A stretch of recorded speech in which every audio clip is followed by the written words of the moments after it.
Sending out this tweet. Making sure we live.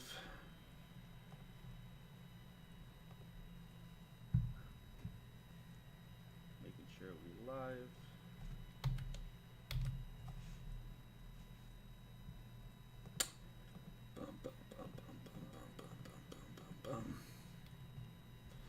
Testing 1 2 3. Testing 1 2 3. Testing 1 2 3. Testing 1 2 test. Yep, we look good. Cool. All right, let me get the chat up. Wow, it's been a minute, a hot minute. It has been. It's been long. What's going on, Steven?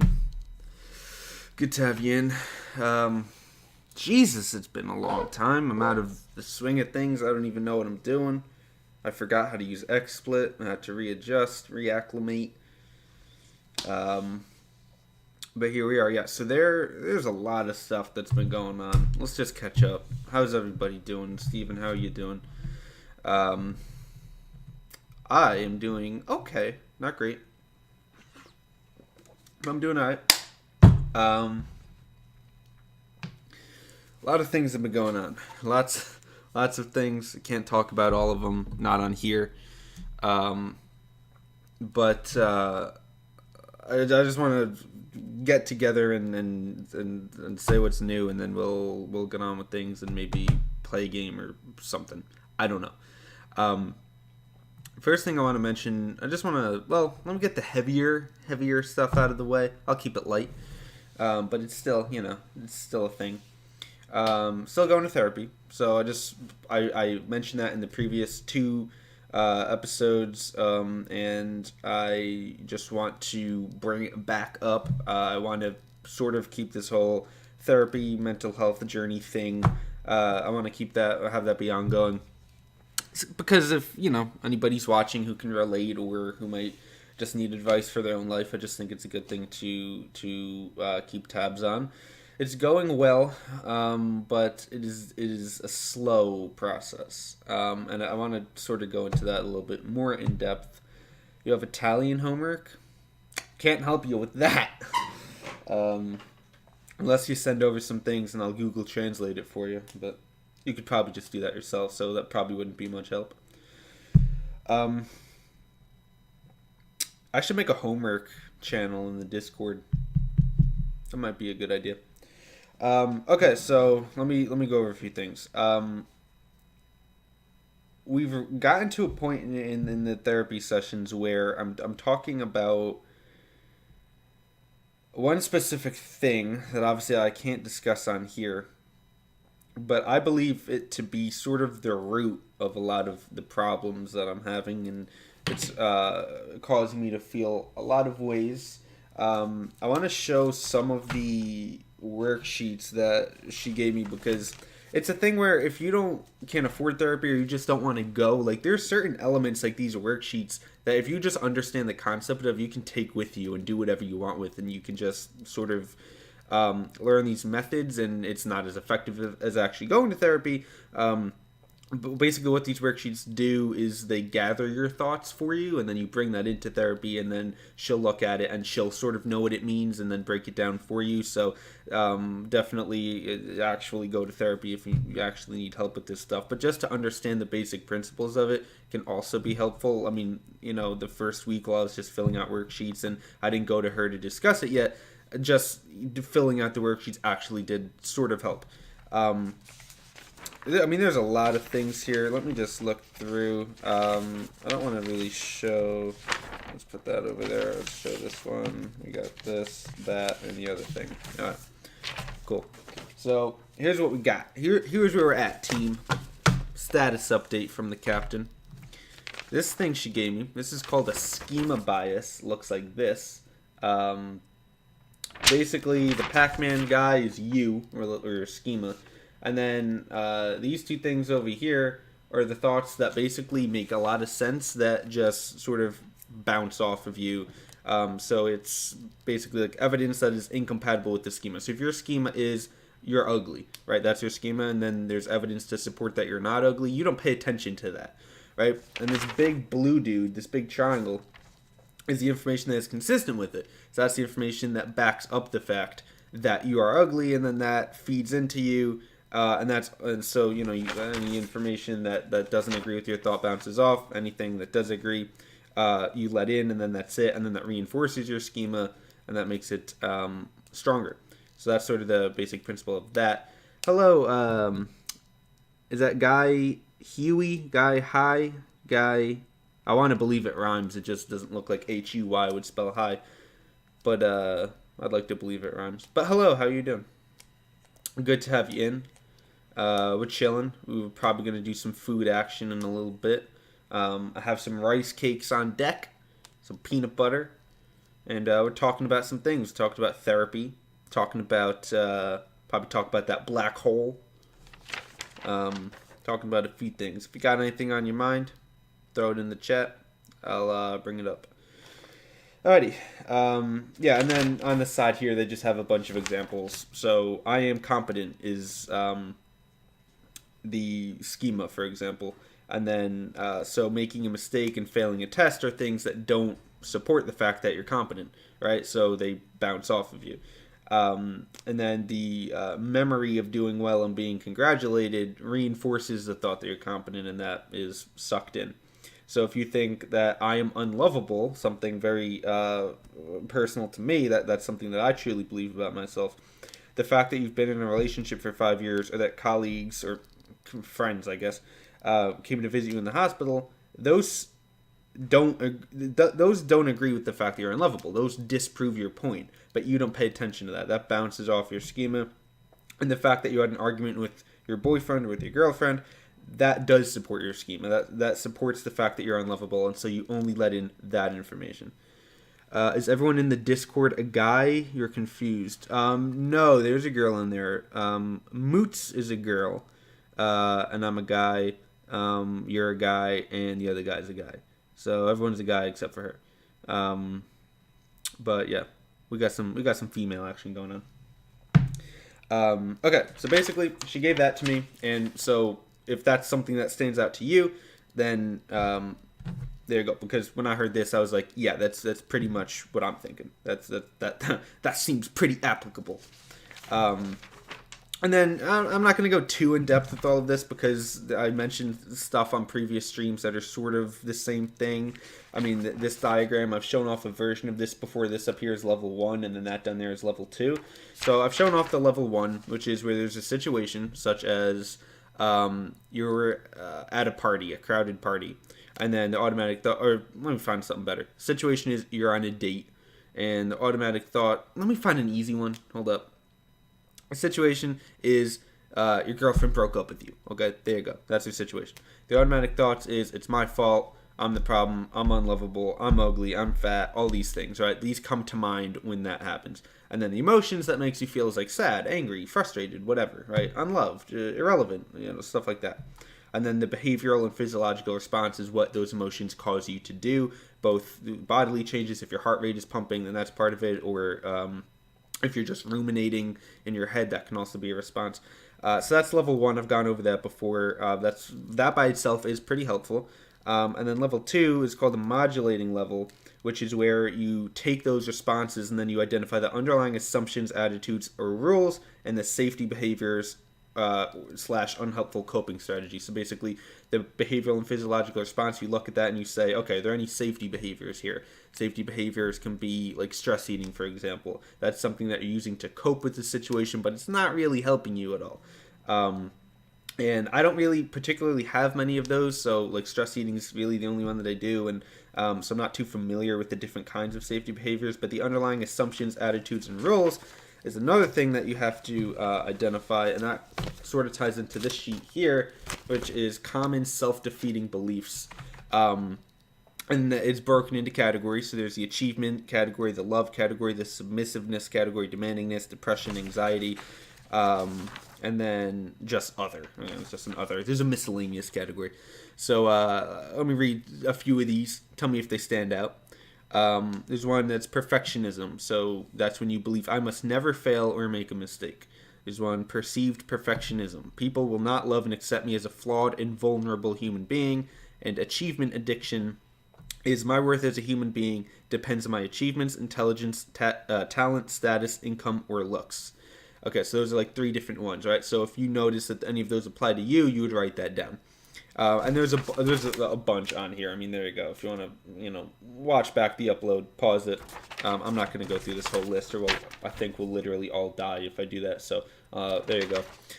But yeah, I put dots by the ones that apply to me. There are quite a few of them: perfectionism, achievement addiction, approval addiction, love addiction, fear of rejection, pleasing others, self-blame, hopelessness, worthlessness / inferiority, emotional perfectionism, spotlight fallacy. All of those are applicable to me. And this thing, I'm not entirely sure if I ever shared this one, but it's basically like that same thing that I had, right? So this is like level 1 up here, which is the situation, the automatic thoughts, the emotions, then the behavioral physiological response. And then you go on to break down the pros and the cons of the behavioral response. So, all these things. So there's a situation that causes thoughts, that causes emotions, that causes you to do something. What are the pros of that behavior that you were doing, and what are the cons of that behavior? You list them out, and this is obviously a way to sort of tell you if you're doing the right thing or not. The cognitive distortions, and then you take the automatic thought. So if the situations that you broke up with your significant other, and then the thoughts are, I'm the problem, I'm ugly, I'm irrelevant, blah, blah, blah, then those are the automatic thoughts. And then you identify what cognitive distortions they are, and that comes off of this list here, which I wrote a few things down, so I'm not going to show it. But cognitive distortions can be anything like dichotomous thinking, fortune telling, emotional reasoning, labeling, and these all, of course, do have definitions and meanings. And you write down what cognitive distortions you are experiencing in that moment. Then you break down, you take the automatic thoughts. So I'm the problem that my girlfriend broke up with me and I'm ugly, right? Those are your thoughts.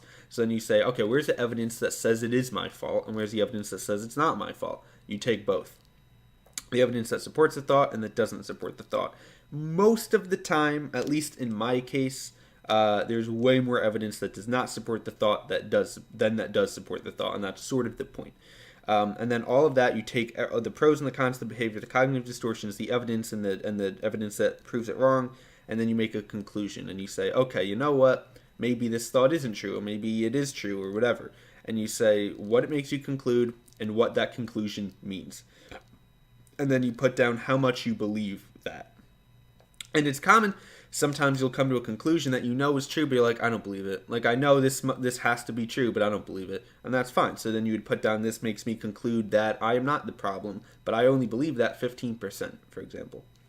And then you look at how you're feeling now. After you wrote all that down, you reevaluate your emotions. So you write down the positive and the negative emotions that you feel and the percentage of each. So you write down the positive and the negative.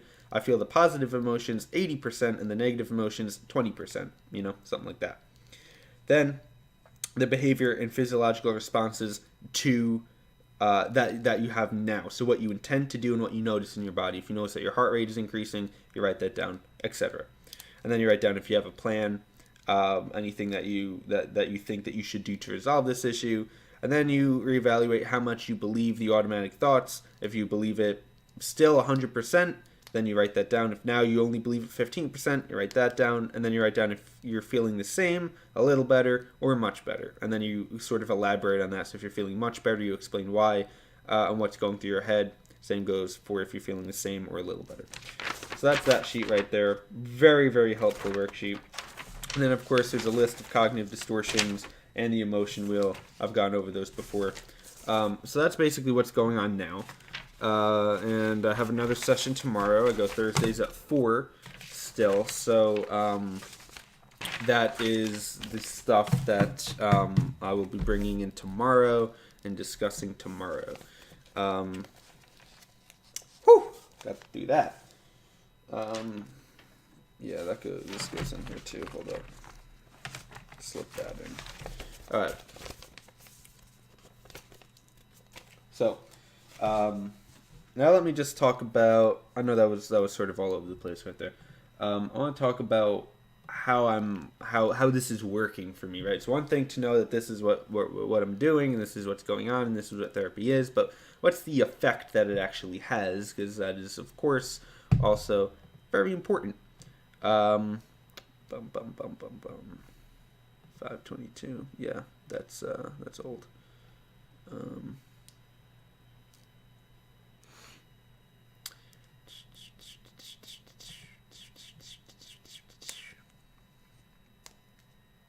okay.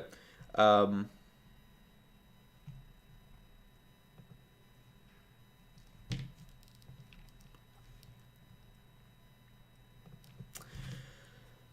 okay, so I'm feeling okay.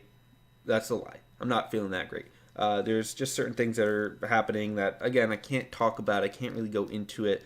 And the important thing to realize is I've been going to therapy for about a month now. And I think tomorrow's my fifth session, if I'm not wrong. Fourth or fifth. No, fifth. It's the fifth. Yeah. Um, and you're not going to feel better after just a month. That's completely unreasonable. There was a period of time for about a week or two, like right pretty much in the middle of it, where I was feeling great and where CBT was actually really, really working and it really had an effect on me and it was going really positively. Um, and now what's happening is that's sort of just dropping a little bit. It's CBT, what it was doing for me, there was a point where something would happen, and I knew in my head, I was like, a week ago, I would have reacted way too harshly to this, and now it just doesn't bother me. And I could tell, I was like, this isn't bothering me, and it would have a little while ago, but I know now that these thoughts that are coming into my head aren't true. And so that was really helping, and that's what CBT is really. It's changing your response to the thoughts. The thoughts will still pop in, you just won't care about them. Poof, they're gone. Um, and that was working. And now certain problems that I have been having have had new developments, so they have been the effect that they've been having on me is greater, and the CBT's like being less effective because now the feelings themselves are higher than they were. So CBT was working for them, but now I'm feeling worse, and so CBT is having less of an effect. That's sort of what's going on in my head. And I mean, those worksheets I showed you were all blank. They weren't filled out. And trust me, after this week, they could have been. I could have filled out 4 of them. But I couldn't bring myself to do it. I wasn't feeling up to it. I was tired. I emailed my therapist. I said, listen, I'm feeling very bad, and I can't fill out these worksheets. Just any suggestions. I can't motivate myself. And she said a few things, and I'll try to fill one of them out tonight, maybe just retroactively. It's better to fill it out as close to in the moment as you can, but it's better than nothing, and I'll bring that in tomorrow. And it's also important just to keep a running tally of your thoughts is another thing she tells me to do. Just any negative thoughts that come into mind, she'll take a specific problem and say, okay, look out for instances of this and this, because I think this might be a contributing factor. And then you just write that down, you bring it in, and then she evaluates everything and she knows what it means, or she has a theory as to what it will mean, and she'll tell you, and then she'll give you new worksheets based on that, and then you keep working until you get somewhere. So it was going well, and now it's just sort of I'm back to where I was a little bit. I don't really feel the effects of the CBT anymore. I just sort of feel like I did at the beginning, which I think is okay. I think it's normal. I'm not concerned about it, but it's let me tell you something. I actually probably feel worse than I did at the beginning of therapy. I feel worse now than I have in quite some time. And that's for several reasons that I will not dive into here. But that's what's going on with the therapy. I just wanted to update you all, and I just wanted to give myself the opportunity to talk through my thoughts. That's something that I like to do. That's very important to me. Wow. So next thing I want to do, I don't know how long the stream will be. This is just a catch-up stream. I just have some things I want to talk about. I'm not going to force a time on this. I'm not going to force it to be an hour or anything. So we'll just take it as it goes. Might be a shorter one. The DVD is out. Okay, if you don't know what the DVD is, I do have a poster for it that I can show you. It is bam right here. Why do no fade effect? Looks like trash. Hang on. Fade. Now I gotta do it again so it looks better. Bam, and then bam. So much better. So this is it. This actually is not the most current poster. I think he changed it from the DVD An Interactive Horror Experience by Cody Clark to the DVD An Original Horror Experience by Cody Clark. I didn't have the new one loaded in here because I wasn't even planning on streaming until I just got on. So, but yeah, this is the poster here.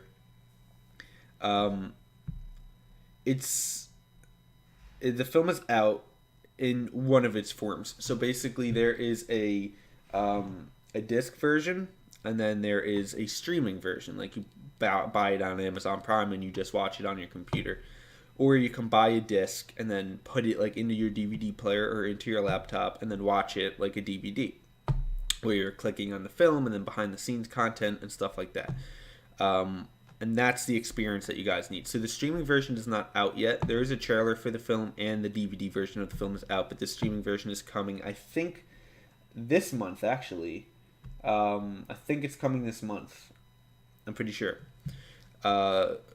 Please, though, for the love of God, and I've watched both of them. Cody Clark, who made the film, sent me the streaming link. So I watched it through, and I bought the DVD. Which I have. I can actually pull it out. And I watched it again on the DVD, and I'm telling you that the DVD is the way to go. The DVD version, the disc version, I'll call it. It's easier that way.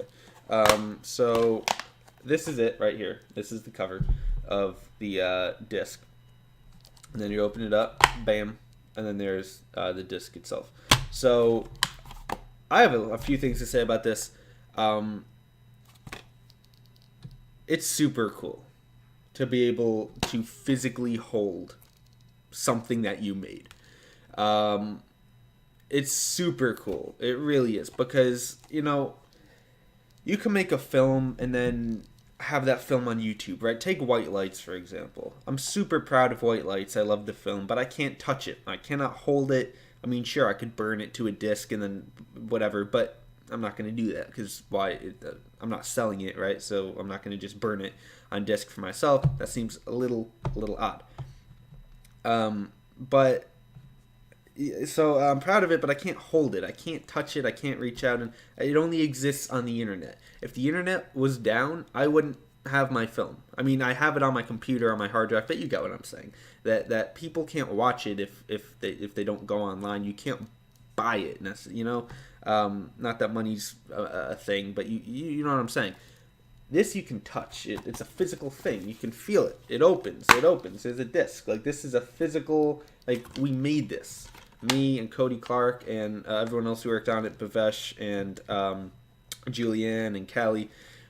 We all worked on this, and we made something really, really cool. And it is super fun to be able to hold it and to put it into your. I watched it on my computer because I have a disk drive. I put it into the computer. I gave it a watch. It was super fun. It's there's something about the physical form of a disc that just has a certain charm that you're not gonna find on a streaming version. And besides that, he changed the poster to say An Original Horror Experience because that way it fits for both the disc and for the streaming version. But I'm telling you that when he said it was an interactive horror experience, that's really key to watching this film, is the interactive elements of it, which is only present on the disc. You don't want to put that on the final poster, because if you're streaming it, then it's not interactive, and you wanted it to apply to both. But I'm telling you that you need to be able to interact with this. You need to buy the disc and watch it the way it's supposed to be watched. The streaming version was not made because you should watch it that way. It was made in case you don't have a DVD player, or just in case you're really, for some reason, that strongly opposed to it, then you have that option. I think it's really great that he did that. But I'm telling you that I want you to trust me on this, that you need to buy the disc. Okay, it matters. If you want to watch the film, please buy the disc. And if you absolutely can't, you don't have a DVD player, and no one you know has a DVD player, and there would be no way for you to watch this, get the streaming version. But if you can, please buy this. You might also notice it's called Artifact of Love, both on the case and on the disc. And nowhere on here does it say Cody Clark or the DVD anywhere. It's nowhere to be found anywhere on here. It's nowhere to be found on the Amazon page. It's Artifact of Love by William Alexander Genevieve, and Psy and Courtney Tane.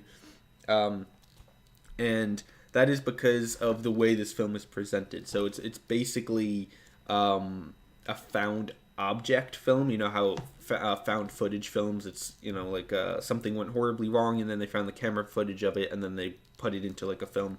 You know, it's scripted most of the time. But that's like Rec, REC, that horror film. Very, very good film. I liked it. That's like a found footage thing. This is like a found object. So it's like you buy this DVD and then there's a short film on it and then behind the scenes content, all of which is scripted. It's all part of the film. The short film on here is not that. This is the feature film, but it's broken down into behind the scenes and then the short film and stuff. And so that's sort of how you watch it. So buy the disc, watch it that way. And it's a really cool concept. And I want to just say, when I make a recommendation, I want you to be able to trust me on it, okay? I don't work on a project like a friend's project. Even if I hated it, I would still work on it. My friends have really great ideas in their projects I tend to really like, so I don't really have the issue of working on something that I'm not in love with. I mainly, for the most part, I think that everything that me and my friend group makes, I think that we're all really creative, and I think that we do great work. But even if a friend had a project that I was like, this isn't that good, I'd still work on it because you're my friend. And if I needed money and there's like an ad on Backstage for like a background extra acting gig, I don't care what the project is, I'll work on that too, get some money. Aside from that, anything that I would have a large role on, that I'm not like closely connected with, I'm very selective about. Nobody who worked on this film got paid. No one at all. Cody Clark, I mean, obviously he's selling these, and if you buy them, he's getting money from it. But I didn't get paid. None of the actors got paid. None of the other crew got paid. There really wasn't any other crew, honestly. It was just the actors and Cody Clark. And I think for one of the scenes, I think Chloe, his girlfriend, I think may have helped him out. But for the most part, it was just him, and it was us, and none of us got paid. And that's because everyone who worked on it, I think, genuinely believed in it. Well, most people. And I certainly did. I don't work on a project like this unless I really believe in it, you know? And I think it's one of the most innovative ways to watch a film that I've ever seen. I don't think this has really been done before. It's a really important topic as well. You're going to see that when you watch it. I don't want to spoil what it's about. You can check out the trailer if you're interested in a little preview. But we made something super cool, and you know, Hollywood nowadays is pumping out garbage. It is, and I'm not saying that this disc here is a better film than some Hollywood films, because they have budgets and crew and cast to make bigger things, and certainly there's going to be Hollywood films that are better than this. There's no doubt about it. But idea-wise, you know, if we're talking about execution, I'll leave it at that. But concept-wise, this is better than anything that's come out in Hollywood in recent memory. Because it's different. It's different. You're not seeing different anymore in Hollywood or on Netflix. You're not seeing it. It does not exist. Everything is the same. Infinity War. Let me take a movie I've actually seen. Black Panther is garbage. Black Panther is one of the worst films I've ever seen in my life. Know that it's not an exaggeration. It might literally be the #1 worst film I've seen in my life. And the fact that it was nominated for Best Picture is an utter disgrace. It is such a horrible, horrible film, and everyone who worked on that film should know that it's not that good. It has a lot of cultural impact. That is great. But it doesn't mean it's a good film. It's a very bad film. But they keep pumping it out, and then like, let's make Infinity War, and we're gonna make Endgame, and we're gonna make all the Captain Marvel. Let's make Shazam. Let's make Aquaman. All these movies are the same movie. What are you not getting about this? It's all the same. Superhero movies are horrible, but they sell tickets. Being entertaining and being a good movie are two different things. Let me point that out. because they can be entertaining, and that's fine. I was entertained by Guardians of the Galaxy. I did not think Guardians of the Galaxy was a good movie. Black Panther, I was neither entertained by, nor did I like it. It was just horrible. But they can be entertaining. It does not mean that they're a good movie. These movies are trash. And we made something cool and original, so Hollywood can keep pumping out that garbage with a few good movies here and there, and we'll be over here at the film that is cool, that you haven't seen before. And whether you like it or not isn't the point. I hope you do like it, and if you don't, I respect that. But I think you have to give credit where credit is due, that it's an original idea, and there's a lot of props to be given there to Cody Clark for coming up with it. I acted in it. That was my role. But I didn't come up with the idea. So all that credit goes to Cody Clark. All I did was help him execute it. He had the idea. Okay, so big props to him, because it's I think this is incredible. I love it. I really do. Like I said, it's a feature film. The length of everything on this disc is 77 minutes. If you watch the streaming version, I believe it's 84 minutes or something like that. It's 80-something minutes. It's the longest feature film that Cody Clark has made to date. He's made about 5 others. He usually tries to keep them as short as possible, so he doesn't put in unnecessary content, really. I want to point out one more thing about this, and I just feel it's important to be transparent, that there's certain things about the film that I disagree with. Right? There's certain parts of the film that maybe I think could have been done differently, and this is not to say that it's bad, but there's certain things that I might disagree with, and so it's okay if you don't love every part of this film, because I don't love every part of this film, but I'm still very proud of it, and I highly recommend that you guys go and watch it. I got a text. Hold up. Hold the phone. Yes, you may. Yeah.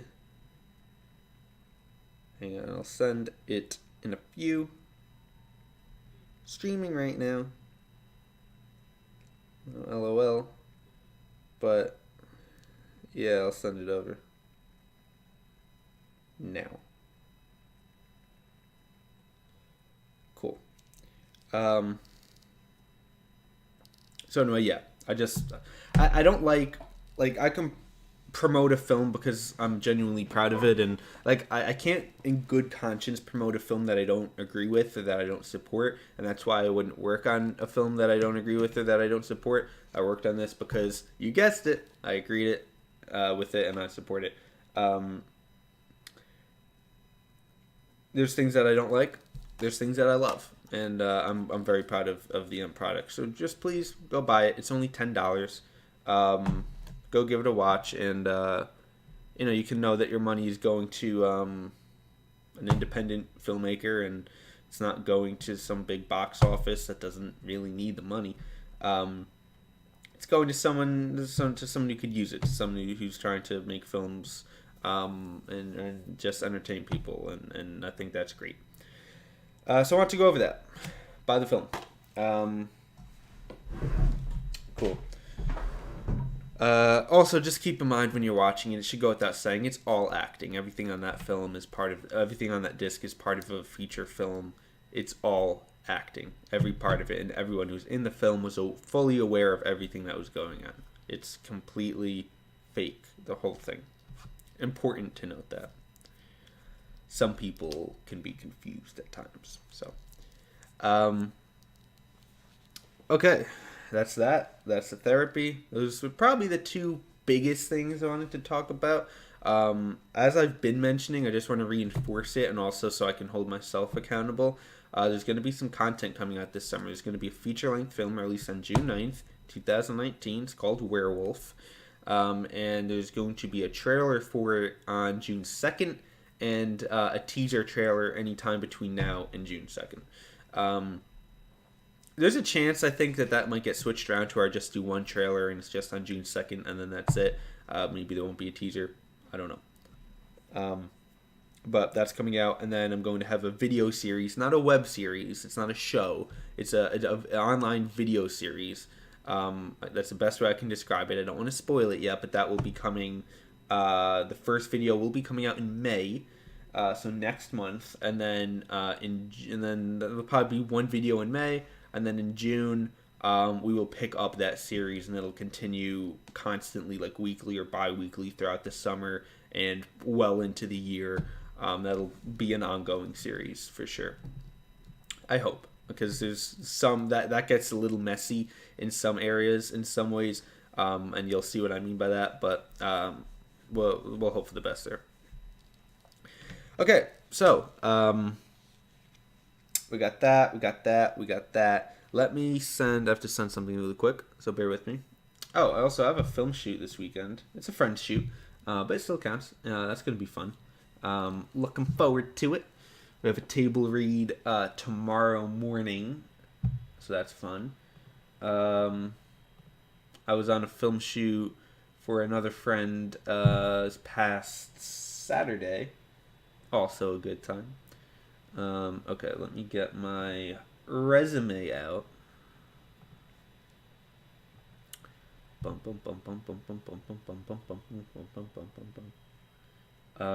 it in miscellaneous? Where is it? I'm actually not too sure. I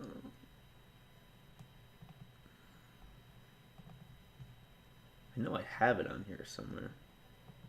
Do you think I was an idiot maybe and put it into... Yeah, I think I was dumb. Hold up. I think I put it on the other account. I have 3 emails and sometimes I forget. Yeah, here it is. I don't know why I did that.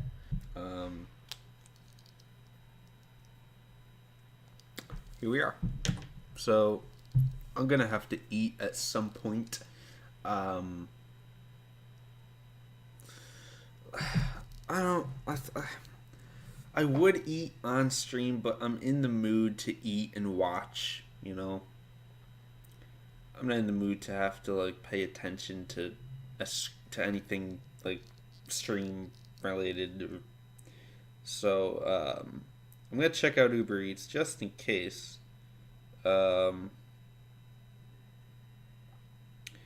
see, these things have 0 delivery fee.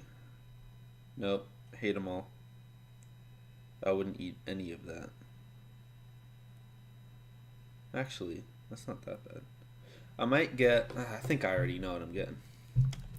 I get the same thing every day of the week. And none of it's salty. Let's see, this is a Mexican place. They have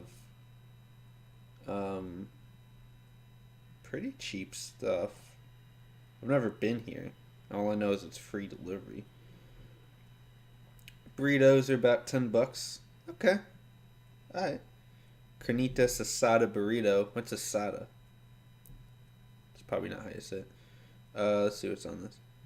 Our largest flour tortilla filled with pork, Monterey Jack cheese, guacamole, sour cream, rice, beans, served with lettuce and pico de gallo. Well, wait, served with lettuce or lettuce is in it? Like, it says filled with blah blah blah, served with lettuce. Like, is lettuce on top? That sounds pretty good. It's only $10. Should I get that? Should I try it? And it's 0 delivery fee. Nah. See, here's the thing. It is 0 delivery. But then you gotta pay the fees. The taxes and fees that they never explain where they're coming from. Why did I start talking like that? Did you hear that? The fees. You never know where they're coming from. Okay. That was stupid.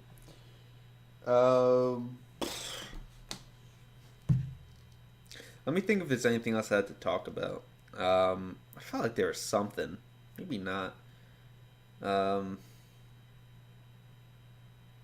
guess not. I just wanted to catch up, to talk a bit. There's a chance that I'll go into the YouTube editor and just cut out the last part of the video. Just because if you're watching the upload and like you're waiting for something to happen and then nothing ever does, it might just be annoying for you. So for that reason, maybe I'll trim it. We'll see. Because theoretically I could have ended this like 15 minutes ago. So sorry about that. But I guess that's it. I guess I'll go. Um,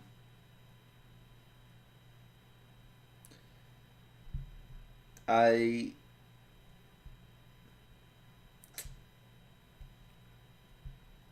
It's just not a great week, you know. It's actually pretty bad. Um, it was by far one of the worst weekends in. I'm not even gonna say months. I will literally say years. It was one of the worst weekends I've had in years. Um, Friday was so bad. Thursday was bad. Friday was worse. Saturday was Saturday was good because I was doing I had more going on, so and I was with friends, so that made it better. But then later that night it was like, yeah. And then Sunday, I don't remember, but it was probably not good. Oh, it wasn't. I remember it now. Wait, was that Sunday that happened? Or was that Monday? It was Sunday. Yeah, Sunday was a horrible day. I remember now. And then Monday and Tuesday have just been blech, like back to normal. But Friday through Sunday was like elevated levels, like levels of not feeling great that I've never seen before. I felt so bad. And I would love to be able to go to therapy like twice a week. Oh, that would be wonderful. But it's just so expensive, and I don't know. I'm considering asking her about medication, my therapist, but here's the thing. I didn't want to do medication because I wanted to like change myself from within, but also there were certain things that I didn't like about medication, such as if you run out and say you forget to pick it up, or you're on vacation and you forgot the medication at home, and now you don't have it, then you don't have your medication, and that might be a problem. But if you do CBT, you can't forget that. Like that's just something that you know. It's a method that you can't forget to bring. Like that's with you everywhere. So there were just certain like practical reasons that I thought CBT would be better for me. But it's getting to the point where I'm like, I don't care anymore. I don't care. You know, there's nothing wrong with taking medication. It's not like the cheap way out. You're not, you know, you're not pathetic for it or anything like that. I just had personal reasons why I wanted to do things differently, but it's gotten to the point where I'll take the medication. And the thing is, I haven't talked to her about it because you can't just ask for medication. You have to actually need it. Like your situation has to be dire enough to where medication is right for you. You don't have to be suicidal, but you have to. It has to be warranted. You can't just get a medication. You have to be approved. It's not the right word, but you know what I'm saying. Um, and I didn't even talk to her about that because the second I went to her, we had just immediately started talking about CBT. We didn't bring up medication because I said I didn't want it. I said I'm coming here because I want to explore CBT. So that's what we did. But I'm going to talk to her tomorrow. The thing is, the problems that I have, it's not like anxiety, right? Where you can take a medication for that. There's something going on in my life that I can't discuss that is causing significant distress. Um, and that thing doesn't go away with medication. It doesn't really go away. Maybe it goes away with time, but not medication. And I don't feel like I have enough else going on. I don't think medication would really solve my problems. But I'm going to bring it up. I'm going to ask tomorrow. I don't think it's really going to be like what I need. So we'll see. You know, it's a crappy feeling, but we'll get through this. You know, we'll all get through this. There's plenty of people who, um, there's plenty of people who go through this, and we're all in it together, and we'll get through it. You know, it's okay. You know, fine. Hang in there. I am going to go. I can't end on a depressing note like that. Let me tell you an update about Werewolf really quick and then I'll go. I filmed a little bit of it actually. There is no script. I don't know if there will be one because I'm trying something new. And also, I think I'm going to change up the way that I do the trailer for this. I don't want to say how I'm going to do it because I don't want to commit to it because I don't know if it's going to work. But it's not just going to be a bunch of scenes from the movie that you watch. It's sort of going to be like its own film, the trailer. Like I'm going to film brand new content for it and then make it almost into like its own short film. And then like that will give you a sense of what the actual film will be like. And then maybe there's like a few of the actual clips in there as well, just to throw them in. So I guess I am going to tell you what I'm going to do. So there you go. I'm not committing to it, but that's what I have in mind. Okay. Also,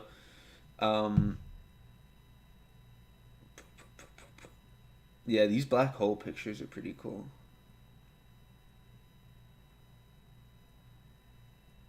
It's so cool that we got a picture of a black hole.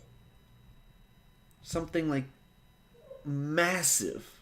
So much bigger than the sun, which is so much bigger than the planet Earth. Like, think about how big Earth is, and then how much bigger the sun is. The black hole is so much bigger than that. And then think of how big you're imagining. It's probably even bigger than that. And we got a picture of it. We sent a camera into space to capture something like millions of miles away. We got a picture of it. We got a camera towards a thing that sucks everything into it and never spits it out. And we got a camera up close to that thing and got a picture of it. And I believe got the camera back. I don't think we lost it because we got the footage. That's amazing. That is so cool. That's awesome. Like these pictures, like this is like history in the moment. Like you're watching it. Like 50 years from now, your grandkids are looking and they have like, you can go visit a black hole in 50 years, right? But then they look back and they're like, oh, I remember the day when we saw the first picture. And then 50 years we'll be living in a black hole. Like we'll colonize it. But for right now, I mean, this is so cool. Oh yeah, but no, Werewolf, I shot about 15 minutes of it so far. I don't know how much of it is usable. But I filmed it. And so we'll see if I use it or if I scrap it. But it also gave me a few ideas of how I actually want to execute the film. Because I still wasn't really sure. And now I know how I'm going to do it.